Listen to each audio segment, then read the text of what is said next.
नमस्ते सबैलाई, स्वागत छ तपाईलाई यस च्यानलमा।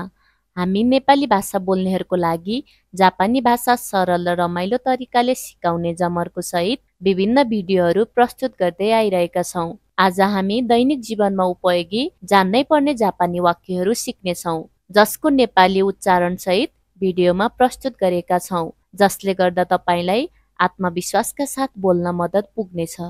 यदि तपाई नयाँ सिक्दै हुनुहुन्छ वा पहिले नै अभ्यास गरिरहनु भएको छ भने पनि यी वाक्यहरूले तपाईको जापानिज भाषा क्षमता बढाउन मद्दत गर्नेछ। त्यसैले पुरा भिडियो हेर्नुहोला। अब सुरु गरौँ। सुरुमा छ रेल स्टेसन कहाँ छ? रेल स्टेसन कहाँ छ भनेर जापानिजमा प्रश्न गर्नु परेमा एकी वा दोको देशका भनेर भन्नु पर्यो। के भन्नु पर्यो? एकी वा दोको देशका भनेर प्रश्न गर्नु पर्यो। यो भनेको रेल स्टेसन कहाँ छ भनेर प्रश्न सोधेको हो, एकी वा दोको देशका। अर्को छ टिकट काउन्टर कहाँ छ?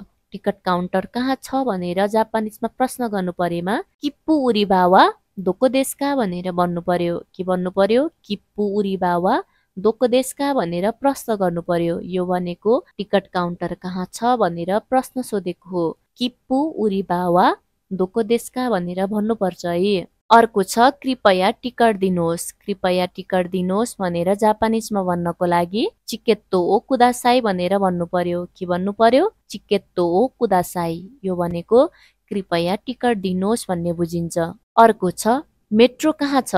मेट्रो कहाँ छ भनेर जापानिजमा प्रश्न गर्नु परेमा चिकातेचु वा दोको देशका भनेर भन्नु पर्यो। के भन्नु पर्यो? चिकातेचु वा दोको देशका भनेर प्रश्न गर्नु पर्यो।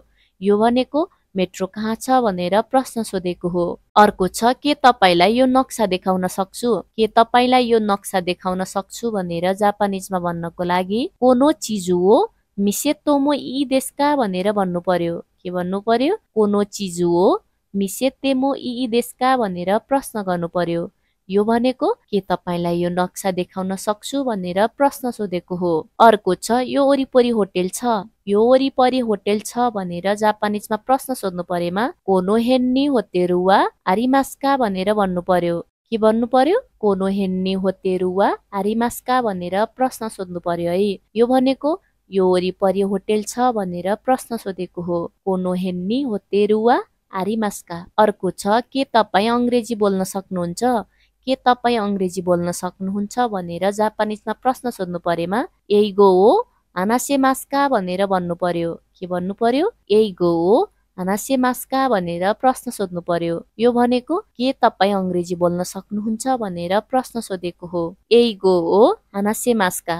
अर्को छ कृपया चिन्ता नगर्नुहोस्। कृपया चिन्ता नगर्नुहोस् भनेर जापानिजमा भन्नको लागि सिनपाई सिनाइदे कुदासाई भनेर भन्नु पर्यो। के भन्नु पर्यो?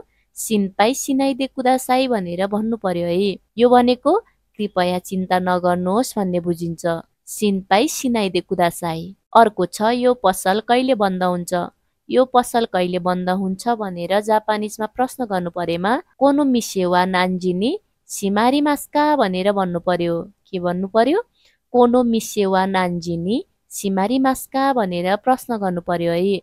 यो भनेको यो पसल कहिले बन्द हुन्छ भनेर प्रश्न गरेको हो। अर्को छ कृपया यो देखाउनुहोस्। कृपया यो देखाउनुहोस् भनेर जापानिजमा भन्नको लागि कोरे ओ मिसेते कुदासाई भनेर भन्नु पर्यो। के भन्नु पर्यो? कोरे ओ मिसेते कुदासाई। यो भनेको कृपया यो देखाउनुहोस् भन्ने बुझिन्छ। अर्को छ के अन्य रङहरू छन्? के अन्य रङहरू छन् भनेर जापानिजमा भन्नको लागि चिगाउ इरो वा आरिमास्का भनेर भन्नु पर्यो। के भन्नु पर्यो? चिगाउ इरो वा आरिमास्का भनेर प्रश्न गर्नु पर्यो। यो भनेको के अन्य रङहरू छन् भनेर प्रश्न सोधेको हो। चिगाउ इरो वा आरिमास्का। अर्को छ के अझ सस्तो विकल्प छ? के अझ सस्तो विकल्प छ भनेर जापानिजमा भन्नको लागि मोत्तो यासुई मोनो वा आरिमास्का भनेर भन्नु पर्यो। के भन्नु पर्यो? मोत्तो यासुई मोनो वा आरिमास्का भनेर प्रश्न गर्नु पर्यो। यो भनेको के अझ सस्तो विकल्प छ भनेर प्रश्न सोधेको हो। मोत्तो यासुई मोनो वा आरिमास्का। अर्को छ के म यो परीक्षण गर्न सक्छु? के म यो परीक्षण गर्न सक्छु भनेर जापानिजमा भन्नको लागि कोरे ओ तामे सितेमो इ देशका भनेर भन्नु पर्यो। के भन्नु पर्यो? कोरे ओ तामे सितेमो इ देशका भनेर प्रश्न गर्नु पर्यो। यो भनेको के म यो परीक्षण गर्न सक्छु भन्ने बुझिन्छ। अर्को छ ट्राफिक बत्तीबाट दायाँ मोड्नुहोस्। ट्राफिक बत्तीबाट दायाँ मोड्नुहोस् भनेर जापानिजमा भन्नको लागि सिनगौ ओ मिगी नि मागात्ते कुदासाई भनेर भन्नु पर्यो। के भन्नु पर्यो? सिनगौ ओ मिगी नि मागात्ते कुदासाई भनेर भन्नुपर्छ है। यो भनेको ट्राफिक बत्तीबाट दायाँ मोड्नुहोस् भन्ने बुझिन्छ। सिनगौ ओ मिगी नि मागात्ते कुदासाई। अर्को छ मलाई भोक लागेको छ। मलाई भोक लागेको छ भनेर जापानिजमा भन्नको लागि ओनाकागा सुकिमासिता भनेर भन्नु पर्यो। के भन्नु पर्यो? ओनाकागा सुकिमासिता भनेर भन्नु पर्यो। अर्को छ मलाई तिर्खा लागेको छ। मलाई तिर्खा लागेको छ भनेर जापानिजमा भन्नको लागि नोदोगा कावाकिमासिता भनेर भन्नु पर्यो। नोदोगा कावाकिमासिता। के भन्नु पर्यो? नोदोगा कावाकिमासिता भनेर भन्नु पर्यो है। यो भनेको मलाई तिर्खा लागेको छ भन्ने बुझिन्छ। अर्को छ म अलिक निद्रालु छु। म अलिक निद्रालु छु भनेर जापानिजमा भन्नको लागि च्योत्तो नेमुई देश भनेर भन्नु पर्यो। के भन्नु पर्यो? च्योत्तो नेमुई देश भनेर भन्नुपर्छ। यो भनेको म अलिक निद्रालु छु भन्ने बुझिन्छ। अर्को छ अहिले म किनमेल गर्दैछु। अहिले म किनमेल गर्दैछु भनेर जापानिजमा भन्नको लागि इमावा खाइमोनो च्युदेश भनेर भन्नु पर्यो। के भन्नु पर्यो? इमावा खाइमोनो च्युदेश भनेर भन्नु पर्यो है। यो भनेको अहिले म किनमेल गर्दैछु भन्ने बुझिन्छ। अर्को छ त्यो त रमाइलो छ हैन। त्यो त रमाइलो छ हैन भनेर जापानिजमा भन्नको लागि सोरेवा ओमोसिरोई देस्ने भनेर भन्नु पर्यो। के भन्नु पर्यो? सोरेवा ओमोसिरोई देस्ने भनेर भन्नु पर्यो। यो भनेको त्यो त रमाइलो छ हैन भन्ने बुझिन्छ। अर्को छ के तपाईँ एकछिन पर्खन सक्नुहुन्छ? के तपाईँ एकछिन पर्खन सक्नुहुन्छ भनेर जापानिजमा प्रश्न सोध्नु परेमा च्योत्तो मात्ते मोराए मास्का भनेर भन्नु पर्यो। के भन्नु पर्यो? च्योत्तो मात्ते मोराए मास्का भनेर प्रश्न गर्नु पर्यो। यो भनेको के तपाईँ एकछिन पर्खन सक्नुहुन्छ भनेर प्रश्न सोधेको हो। अर्को छ अहिले म होटलमा छु।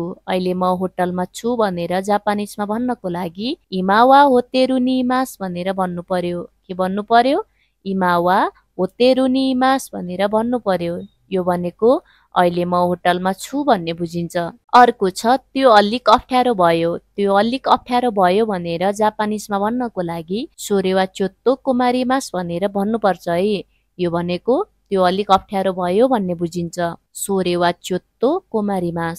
अर्को छ मलाई अझै अलिक समय चाहिन्छ। मलाई अझै अलिक समय चाहिन्छ भनेर जापानिजमा भन्नको लागि मौसुकोसी जिखानगाइरिमास भनेर भन्नु पर्यो। के भन्नु पर्यो? मौसुकोसी जिखानगाइरिमास भनेर भन्नुपर्छ। यो भनेको मलाई अझै अलिक समय चाहिन्छ भन्ने बुझिन्छ। मौसुकोसी जिखानगाइरिमास। अर्को छ अहिले म रेलको प्रतीक्षा गर्दैछु।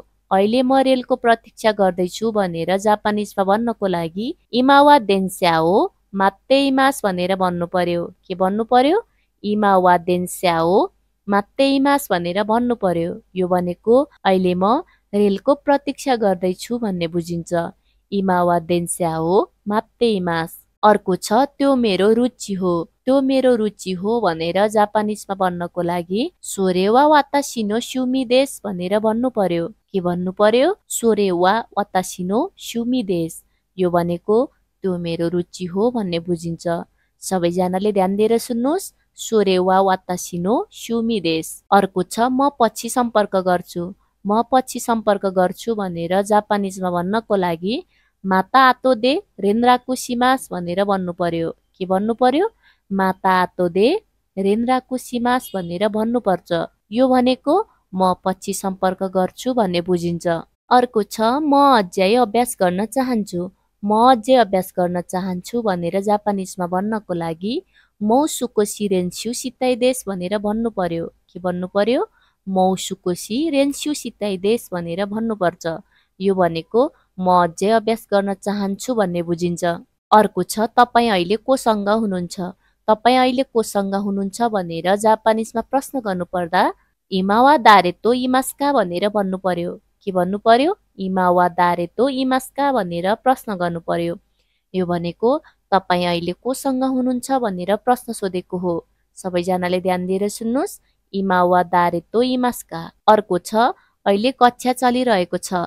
अहिले कक्षा चलिरहेको छ भनेर जापानिजमा भन्नको लागि इमा वा जिग्यौ चुदेश भनेर भन्नु पर्यो। के भन्नु पर्यो? इमा वा जिग्यौ चुदेश भनेर भन्नु पर्यो। यो भनेको अहिले कक्षा चलिरहेको छ भन्ने बुझिन्छ। सबैजनाले ध्यान दिएर सुन्नुहोस्। इमा वा जुग्यौ चुदेश भनेर भन्नुपर्छ। अर्को छ म अलिक विश्राम गर्न चाहन्छु। म अलिक विश्राम गर्न चाहन्छु भनेर जापानिजमा भन्नको लागि सुकोसी यासु मिताई देश भनेर भन्नु पर्यो। के भन्नु पर्यो? सुकोसी यासु मिताई देश भनेर भन्नु पर्यो। यो भनेको म अलिक विश्राम गर्न चाहन्छु भन्ने बुझिन्छ। अर्को छ म त्यसबारे सोच्ने प्रयास गर्छु। म त्यसबारे सोच्ने प्रयास गर्छु भनेर जापानिजमा भन्नको लागि सोरे ओ कान गाएते मिमास भनेर भन्नु पर्यो है। के भन्नु पर्यो? सोरे ओ कान गाएते मिमास भनेर भन्नुपर्छ।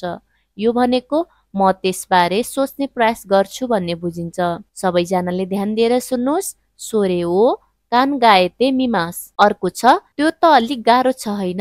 त्यो त अलिक गाह्रो छ होइन भनेर जापानिजमा प्रश्न गर्नु पर्दाखेरि सोरे वा चोत्तो ताइहेन देस्ने भनेर भन्नु पर्यो। के भन्नु पर्यो? सोरे वा चोत्तो ताइहेन देस्ने भनेर प्रश्न गर्नु पर्यो। यो भनेको त्यो त अलिक गाह्रो छ होइन भनेर प्रश्न सोधेको हो। एकचोटि फेरि सुन्नुहोस्। सोरे वा चोत्तो ताइहेन देस्ने। अर्को छ त्यसबारे पछि कुरा गरौँ। त्यसबारे पछि कुरा गरौँ भनेर जापानिजमा भन्नको लागि सोरे नि चुइते वा आतो दे हानासिमास भनेर भन्नुपर्छ। के भन्नु पर्यो? सोरे नि चुइते वा आतो दे हानासिमास भनेर भन्नु पर्यो। यो भनेको त्यसबारे पछि कुरा गरौँ भन्ने बुझिन्छ। सबैजनाले ध्यान दिएर सुन्नुहोस्। सोरे नि चुइते वा आतो दे हानासिमास। आजको भिडियो यही सकिन्छ। पुरा भिडियो हेरिदिनु भएकोमा धन्यवाद। म आशा गर्छु कि यी जापानी वाक्यहरूले तपाईको बोल्ने स्तर सुधार गर्न मद्दत गर्नेछ।